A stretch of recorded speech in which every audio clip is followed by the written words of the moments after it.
Welcome, and this is going to be a little bit different because we're on a time crunch here. It is Thursday night, May 18th, and I just got back from the Polestar Minneapolis location. And for those of you who are interested in checking out the Polestar 3, it's only here until Saturday, May 20th at 4 p.m. I'm going to go through, show part of the presentation, lots of beauty shots, talk through the stats, but if you want to see this pre-production model at Polestar Minneapolis and you're in the area, drop what you're doing and get over there because it's only here till Saturday.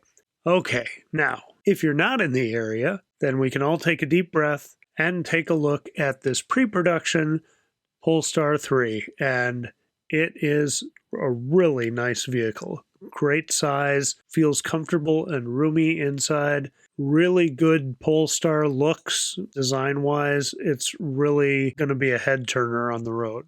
This isn't sponsored. I'm not paid to say this. I just think Polestar's got a great design aesthetic.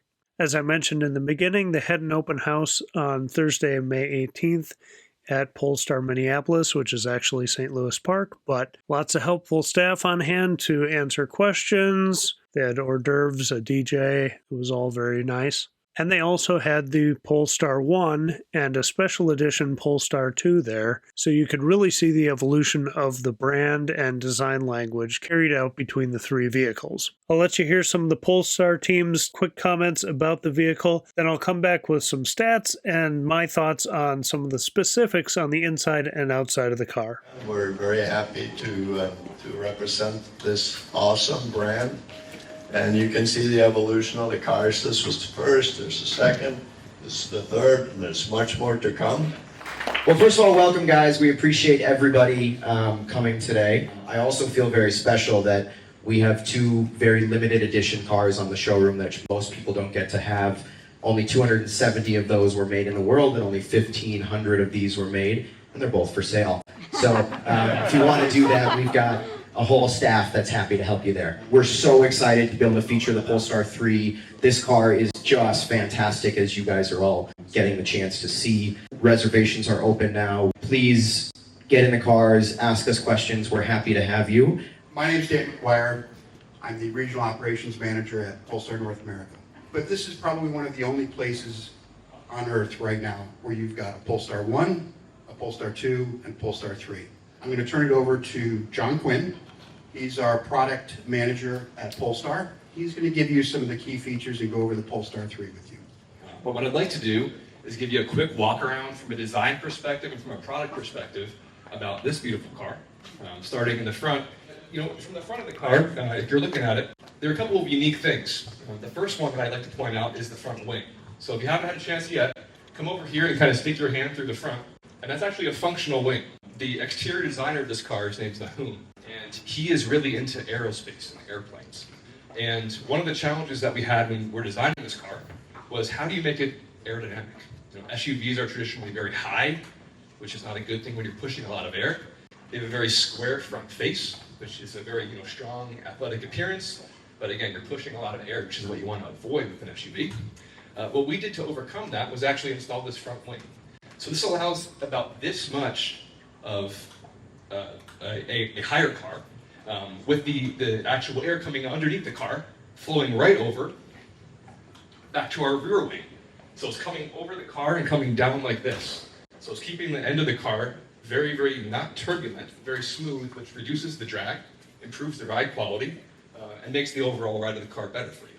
So one small thing there from a design perspective. Speaking of design, at Polestar we really focus on three core things.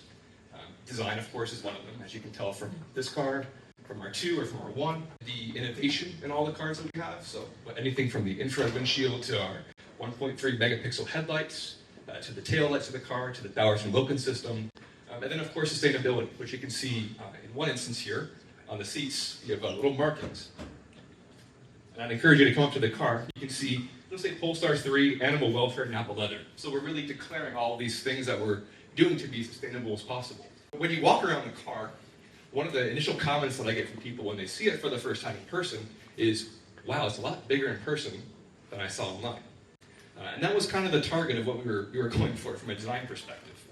Again, we didn't want to really design a big footprint of a car. We wanted to keep the roof line as low as possible, which of course is key for an EV for your range, which is going to be 300 plus miles in this car. We wanted the rear end to be really aggressive, really muscular, just kind of have a good presence for you. But the nice thing here, and I'm going to sit in the car for a minute. So I'm 6'4", and even though it's a relatively low car, we have a nice long wheelbase. And because we're not a 3-row car, so we're 2 rows only, we were able to push the second row a bit further back. So I'm 6'4", I'll sit in the front. Plenty of knee room, plenty of headroom, comfortable position. Then I'll jump to the rear of the car. And if you can see, I have about probably 8 inches or so of knee room back here.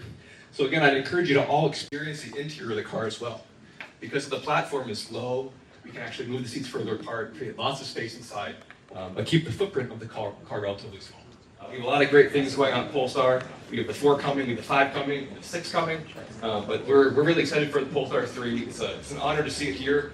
So that was it. I don't need to bore you with any more people talking. So please get in the car, have some fun. We're all happy to take deposits tonight. So thank you very much. Enjoy, and thanks for coming. Overall, I liked the Polestar 2, but the Polestar 3 is a different beast and is considerably more spacious. In the sportier 2, the headliner and center console felt pretty close, where the 3 has more shoulder, leg, and headroom. The height and size of the doorways also made it easier to get in and out of. Interestingly, the back seats are even easier to get in and out of than the front. I can't think of another non-minivan where that's the case. It seems like they'd be great for car seats, elderly passengers, or large adults. The new dash looks sharp and fresh, taking the dark wood from the other models and making it more of a feature.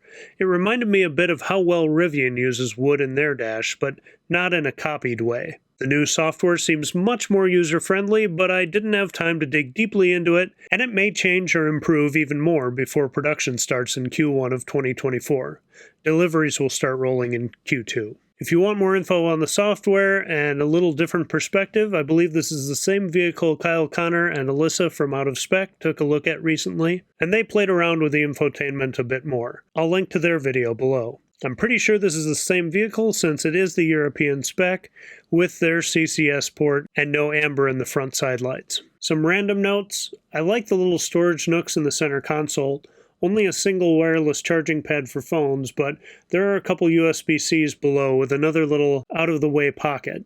And there is a heads-up display, but it wasn't on display today, and kind of hard to see in this footage. In the back seat, as mentioned before, lots of space, USB-Cs below the center console, a beautiful glass roof, and little hooks by the door, which I thought was an interesting placement.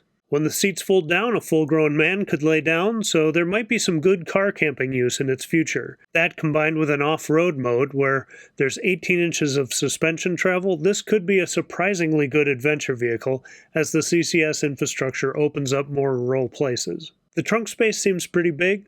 I'd guess slightly bigger than the Mach-E and probably comparable to the Model Y, although we couldn't check the below trunk space. We did get a sneak peek in the front. It's not gigantic, but enough for charging equipment, a first aid kit, and a bit of smaller gear. In the interest of time, I'll wrap it up here. The stats you've seen on screen are right from Polestar.com, so it's easy to find on your own, and the Polestar team is happy to answer questions in one of their spaces as well. If you're curious or an EV enthusiast, it's well worth your time to check out the Polestar 3 in person. Thanks to Ross and the team for the invite, and always sharing what's next in Polestar's lineup. Thanks for watching, and have a great day.